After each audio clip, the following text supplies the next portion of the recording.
Alright, let's dive straight into this one. So some side notes, of course, the units are RNG based, or at least their stats. So the stats that you see on the screen for the units are not what they are for every single person that has them. It may change, varying. There's a percentage amount, so you could check that up on probably the Anime Adventures wiki to see how much the RNG changes. Another side note is that the relics can be placed on other units, so even though I'm putting them on their perspective or respective person that it's supposed to be on, it can be placed on other units if they're basically in the same category. So if you think one of the units that has the relics isn't really that good and you think it'll work on a better unit, then go ahead and do that. But I'm just using the respective unit because it's where it originated from. Now, I'm not going to include extra buffs on the relics like damage, extra penetration, extra power, because it is very RNG based as well. And it's going to be harder to calculate that, so I'm just going to use the buff that they get, the unique buff that they get from this relic. And of course, lastly, it's opinionated. So if you think one is better than the others, leave it in the comments below, or you could just get whatever you want. It is your choice. So let's get into the first one, which is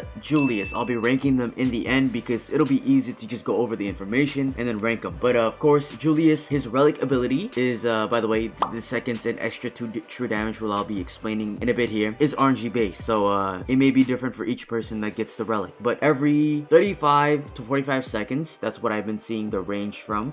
The next magic attack deals 85 to 100% damage. That's also the range I've been seeing for the true damage. And they get extra true damage.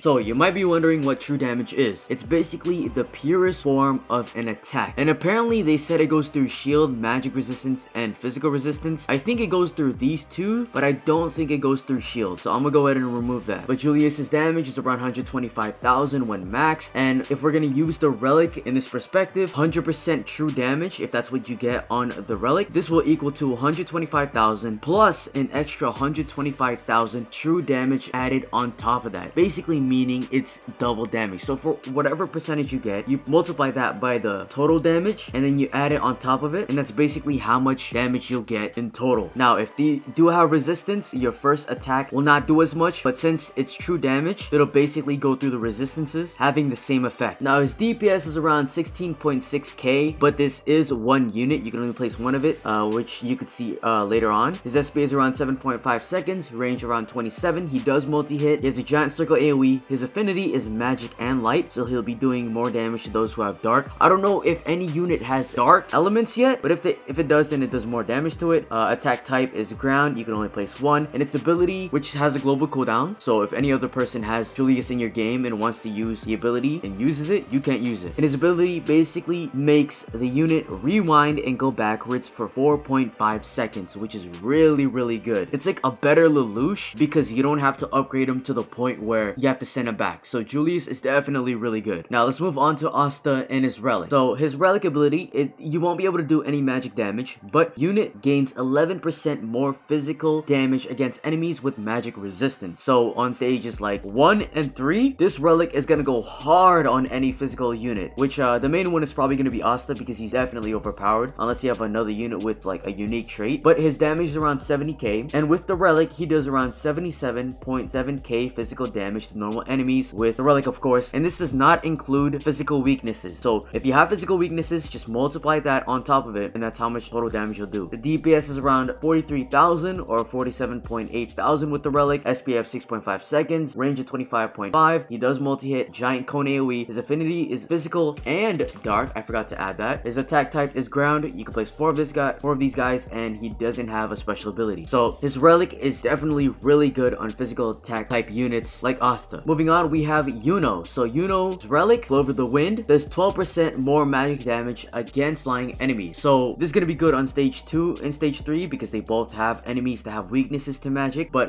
he does around 70,000 normally and 78.4k magic damage to flying enemies with relic without magic weakness. So this is just base damage with the relic. Around 30.4k. I don't really add on the relic because of course you're not going to be hitting the airs every single time. His SP is around 9.2 seconds. RNG is around 35. I forgot to fill in this part for some reason, but he does multi-hit. He does have a giant AoE circle. His affinity is magic and wind. His attack type is air. You can place 4 of these guys down, and he doesn't have an ability. So this will work well for units like Jalal or Cell or any hill unit that does magic damage, or maybe even hybrid. And then finally, I have Noelle. So Noelle, her relic ability, which is the Mermaid Crown, allows every elemental water attack to reduce the enemy's magic resistance by by 2.4, and it stacks. So units that do water damage and that has this relic will remove magic resistance by 2.4 every attack. Now, this is going to be harder to calculate, but her damage is around 47.3k, and every single time she attacks, she gains around 2.4% more damage every resistance reduced. So for example, if an enemy has 150 resistance, that basically takes away 60% of your attack. One Noelle attack reduces it to 57.6%, which then you could calculate how much damage that'll do. Or you could just turn on the visual damage effects and you can see how much she does in total every single attack. And this is really useful as a support as well, because not only does it do it for her, but since it reduces the resistance, it'll do it for other units that do magical damage like Gojo. Really good pairing there. Her DPS is around 31.1k, SPF 7.6 seconds, range of 31. She doesn't multi-hit, but she does have a giant circle AoE. Her affinity is magic and water. Her attack type is ground. You can place 5 of her down, which is really good, and she doesn't have an ability. Now, let's rank these units. So first, I have Julius, because of course, even though if you don't think Julius is all that good, because he is very expensive to upgrade, you can still use his relic because it's very overpowered. That true damage is basically ×2 on top of that, and it goes through resistances. So that can be placed on any magical unit and it'll be very overpowered. Now for number 2, I have Asta, because of course Asta is just generally a very OP